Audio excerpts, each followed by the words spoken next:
Hello students, तो हम यहाँ पर अब मैथ का कॉन्सेप्ट जो है आपको डील करने जा रहे हैं, जो कि आपका 17 फरवरी से एग्जाम शुरू होने वाला है मैथमेटिक्स का। तो इम्पोर्टेंट मतलब जो भी पॉइंट होगा उस पर हम चर्चा करने जा रहे हैं जितना संभव हो सकता है। तो यहाँ देखेंगे जैसे कि आपसे कभी भी परिमेय और अपरिमेय इससे सवाल पूछा जाए तो इसमें किन बातों को आपको ध्यान रखना है जो समझेंगे।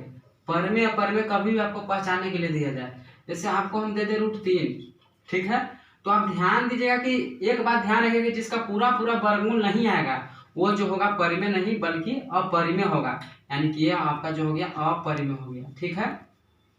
उसी तरह से अगर आपसे पूछा जाए कि √49, तो आपको मालूम होगा कि √49 का वर्गमूल 7 हो जाता है, तो इसलिए इसका वर्गमूल निकल गया, तो इसको हम बोलेंगे परिमेय, ठीक है, परिमेय। आप परिभाषा पढ़े होंगे परिमेय संख्या का, वो सब रटे रहते हैं कि जिसे P/Q के रूप में लिखा जा सके जहां Q बराबर नहीं हो 0, लेकिन बच्चे से इसको समझते नहीं है कि आखिर ये क्या कहना चाह रहा है।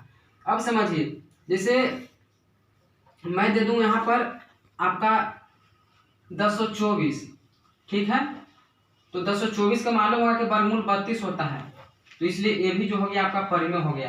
कहने का सेंस हुआ कि मान लीजिए कि एक तरह से समझिए कि ठंडा का टाइम है, ये रजाई है, अब रजाई में से जो बाहर आ जाएगा वो परिमेय हो जाएगा और रजाई के अंदर ही जो रह जाएगा मतलब उसका जोड़ा नहीं लगेगा वह अपरिमेय हो जाएगा। जैसे मैं कह रहा हूँ √17, अब √17 का पूरा पूरा वर्गमूल नहीं आएगा, इसलिए यह अपरिमेय हो जाएगा, ठीक है।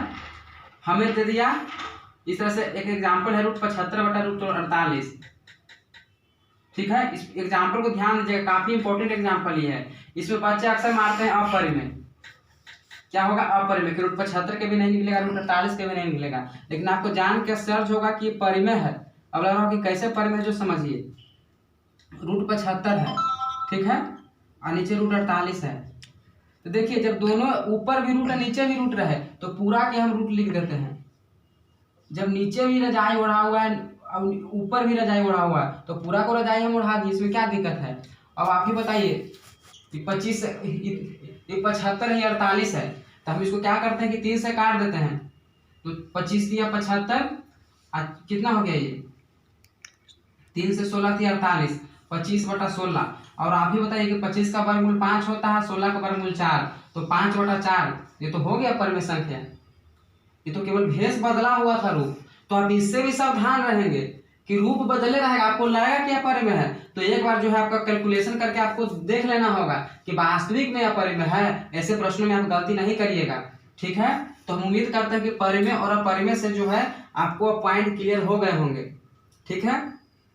उसके बाद हम चलते हैं शांत और अशांत पर, ठीक है। चूंकि आपका समय कम है इसीलिए मैं कम मतलब प्रश्न पर डील कर रहा हूँ, इसमें और डिटेल में जाएंगे फिर आता है रेकॉर्डिंग वाला सिस्टम, लेकिन फिर भी आप इतना जान लेंगे तो आपको मतलब काम चल सकता है। शांत और अशांत हम कैसे पहचानेंगे, सो ध्यान देंगे, क्योंकि आपको क्वेश्चन है, क्वेश्चन की संख्या 100 रहेगा, उसमें आपको केवल 50 ही सॉल्व करना है, तो यहाँ हम शांत अशांत कैसे पहचान करेंगे जो ध्यान देंगे। देखिए शांत अशांत कैसे पहचानते हैं, जैसे हम यहाँ दे दिए 3/75, ठीक है, तो इसको हम सिंपली काट सकते हैं, 25 दिया 75, 1/25। तो आपको शांत अशांत पहचानने के लिए आपको केवल हर में देखना है। आपको मालूम होगा कि इसको भिन्नकांश बोलते हैं, इसको हर बोलते हैं, तो हर को देखना है कि और उसको देख करके उसका गुणनखंड करना है। तो 25 का गुणनखंड करेगा तो 5 और 5 आएगा, तो जिसके हर का गुणनखंड 2 या 5 या 2 या 5 दोनों का, 2 और 5 दोनों के रूप का हो तब कहेंगे कि वह शांत है। मतलब गुणनखंड में या तो केवल 2 आ जाए या तो केवल 5 आ जाए या 2 और 5 दोनों आ जाए। तो आप बताइए 25 में केवल 5 आ रहा है, तो इसलिए चूंकि हम बोले कि या तो 2 या तो केवल 5, इसलिए शांत हो जाएगा। उसी तरह से हम बोल दिए कि आपका हो गया 5/1024, ठीक है, तो इसको 5 तो ऊपर है, हम उससे मतलब नहीं। अब 1024 का गुणनखंड करिएगा तो आपको मालूम है कि इसको हम 2 के पावर 10 लिख सकते हैं। 1024 को जब 2 को 10 बार गुना करेंगे तो इतना आ जाएगा, यानी कि 2 के रूप में हो जाएगा, तो केवल 2 के रूप में भी रहेगा तो शांत हो जाएगा, तो हम इसको बोल सकते हैं कि शांत है, ठीक है। उसी तरह से हम एक एग्जाम्पल लेते हैं 6/15। अब इसमें बच्चे कितना जो होते हैं इसको अशांत मार के चलाते हैं, लेकिन आपको जान के आश्चर्य होगा कि अशांत नहीं अपितु शांत है। अब लड़ोगे कैसे भाई, तो सबसे पहले जो भिन्न दिया रहेगा मतलब उसको हम चेक कर लेंगे कि यह कटता तो नहीं है, मतलब इसको और सरल कर सकते हैं कि नहीं। इसको सरल करने का मतलब इसको और अगर कटता छटता है तो उसको काट देंगे। तो आप बताइए कट जाएगा 3 दूनी के 6, 3 5 15, 2/5। तो हर में तो केवल 5 के रूप का आ गया, आया ना 5 के रूप का, तो ये तो शांत हो गया। लेकिन जो बच्चे केवल इसको देखते 15 तो कहते कि 3 गुने 5, तो 5 भी है 3 भी है, तो ये शांत बोल देते, लेकिन शांत मतलब ये शांत हो गया। तो हम पहले भिन्न को छोटा करके भी देख लेंगे, मतलब 2 या 5 या 2 और 5 के अलावा कोई भी आ गया तो अशांत हो जाएगा। जैसे हम दे दिए 3/21, तो इसमें 3 7 21 आ गया था 1/7, इसलिए अशांत हो गया, इसमें कोई उपाय नहीं है, अशांत हो गया। हम दे सकते हैं 4 आप ले लीजिए 50, तो 2 × 25 ये भी शांत हो गया, चूंकि देखिए 50 में इसको काट भी दीजिएगा तो 25 फिर वही आ जाएगा। उस तरह से हम ले सकते हैं। और ध्यान दीजिएगा, इसको इरेज पहले कर ले रहा हूँ।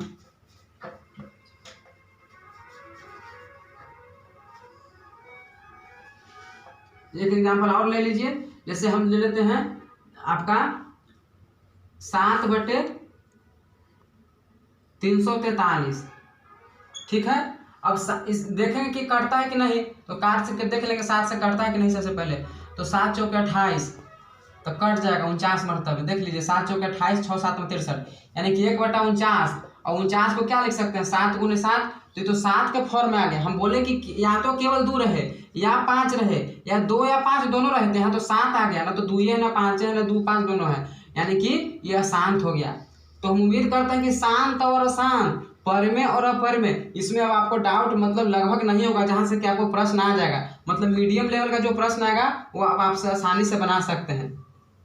कहाँ कहाँ गलती करते हैं यहाँ भी हमने चर्चा किया कि 6/15 में सावधान रहेंगे। और ये वाला में बताएं मतलब परिमेय में रूट 75/√47, ये देखने में लगता है कि ये परिमेय, लेकिन है ये परिमेय कैसे हो भी मैंने इसको एक्सप्लेन कर दिया, ठीक है। अब थोड़ा सा ध्यान दीजिएगा बहुपद के बारे में, इसमें बच्चे कंफ्यूज रहते हैं कि आखिर बहुपद कहते हैं किसको, वही नहीं समझ में आती, इससे भी एक प्रश्न आने की संभावना रहती है, ठीक है, बहुपद से पहचानने के लिए। तो देखिए बहुपद कुछ नहीं है, मतलब हम जब एक से अधिक पद मिला कर लिखते हैं तो इसको बहुपद कहते हैं। तो बहुपद में ध्यान दीजिए कि कभी भी जो चर हो, चर जिसका मान मतलब बदलते रहता हो, चर x y z जितना भी अंग्रेजी का अक्षर आप देखते हैं वह चर हो गया। तो चर का मान कभी भी निगेटिव नहीं हो, सॉरी चर का पावर जो हो मतलब चर का जो घात हो वह निगेटिव में नहीं हो, और चर का मान न तो बटा में हो, ठीक है।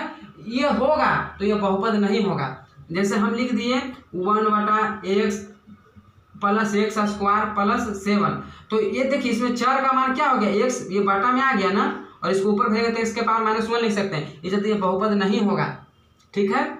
उस तरह से हम लिख सकते हैं x के पावर -3 + 7, तो यहाँ देखिए चर का पावर माइनस में हो गया। तो बताएं कि चर का पावर न तो माइनस में रहना चाहिए, मतलब चर का घात न तो ऋणात्मक होना चाहिए और न ही बटा में होना चाहिए, तब वह जो है बहुपद नहीं होगा। इसके अलावा कोई भी कंडीशन होगा तो वह बहुपद हो जाएगा, ठीक है।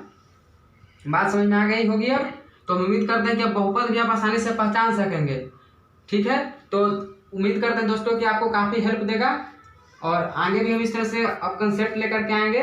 फिलहाल आप रिवीजन करते रहिए अच्छे तरीके से। अगले बार हम कोशिश करेंगे कि जो आपका सब्जेक्टिव प्रश्न है त्रिकोणमिति का, और भी जो जो टॉपिक आपका है इंपॉर्टेंट टॉपिक जहाँ से 2 और 5 अंक के प्रश्न उठ सकते हैं, उसको लेकर के आऊँगा। धन्यवाद। लाइक और शेयर भी करेंगे अगर अच्छा लगेगा तब, ठीक है, इसमें कोई पाबंदी नहीं है। ऑफ कर दीजिए।